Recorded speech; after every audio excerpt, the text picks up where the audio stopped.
European Commission. Europe's leaders accepted that there would be consequences. These sanctions will come at a cost for our economy too. But this is a defining moment, and this is the cost we are willing to pay.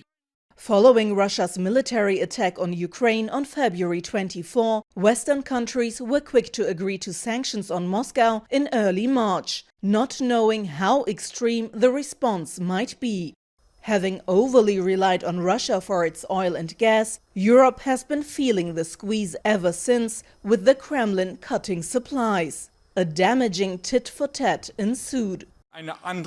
This is a new dimension. This is an attack on us, an economic attack. In July, Russian gas giant Gazprom reduced supplies to Europe via the Nord Stream 1 pipeline, before turning off the tap entirely. And the sabotage of both Nord Stream pipelines that followed in September mean they've been shut down indefinitely.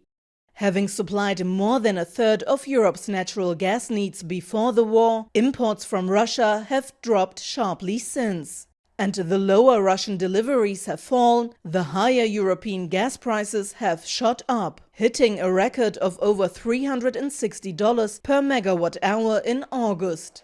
And that's had a domino effect for both households and industry. Eurozone inflation hit the highest level in decades in October. And in Germany alone, 1 in 3 companies say they're facing insolvency.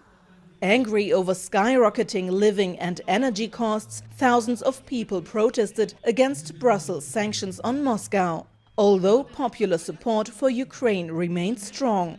For Europe's #1 economy and biggest gas consumer, the war in Ukraine has not only been a severe test, but also a lesson learned. Having once received half of its gas imports from Russia, the conflict has forced the government to reduce its dependence. Resorting to alternative suppliers, it has managed to fill its gas storages, at least for this winter. Healthy storage levels across Europe and LNG imports have eased the supply squeeze in the past months.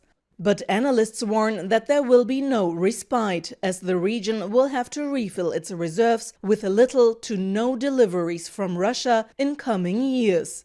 Although the energy crisis continues to seriously test the EU's political determination and economic resilience, members haven't backed down on sanctions. We stand by Ukraine. And we will make Russia pay for its cruelty. The 8 packages of sanctions that we have issued so far are already biting hard. But today we are stepping up the pressure on Russia with a 9th package of sanctions. Aiming to stop financing Vladimir Putin's war in Ukraine, the latest package targets various entities and individuals. It comes on top of a ban on all seaborne oil imports from Russia and a price cap on deliveries to third-party countries. The Kremlin retaliated with a halt on oil sales to nations that impose the price cap, starting in February. And so, just as the war on the ground in Ukraine looks likely to stretch well beyond the winter months, so too does the energy war between Russia and Kiev's supporters in the West. Sibel, Karkus, TRT World, Berlin.